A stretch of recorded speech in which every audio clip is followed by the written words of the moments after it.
হ্যাঁ,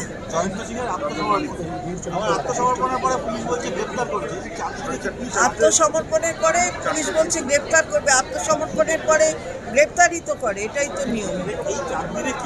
আত্মসমর্পণের পরে গ্রেপ্তারই করে, পুলিশ খুঁজেছিল পায়নিও, নিজে আত্মসমর্পণ করেছে, তো হয়েছে, কি হয়ে গেছে, এতে কি এমন খুঁজে বেড়ার আমার বুঝতে পারলাম না। এর মধ্যে থেকে কি খুঁজে বেড়াচ্ছেন সেটা বুঝতে পারছি। ওকে খুঁজছিল পায়নি, ও নিজে আত্মসমর্পণ করেছে, আত্মসমর্পণ করার পরে তো গ্রেপ্তারই করে, এটাই তো করেছে। পাইনি, হয়তো পুলিশের খোঁজায় কোনো জায়গায় আমাদের প্রশাসন কোথাও ঢিলেমি করে না।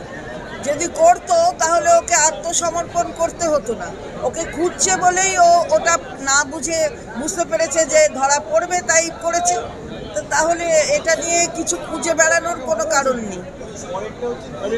জামিনে মুক্ত আরাবুল কিন্তু কাটছে না বিতর্ক, সরছে পঞ্চায়েত সমিতি থেকে নেমপ্লেট তার সরে গেছে। তারপর বিভিন্ন আপনাদের এই নিয়ে এত বেশি চিন্তা কেন? জামিন দিয়েছে হাইকোর্ট, জামিনে আরাবুল মুক্ত হয়েছে।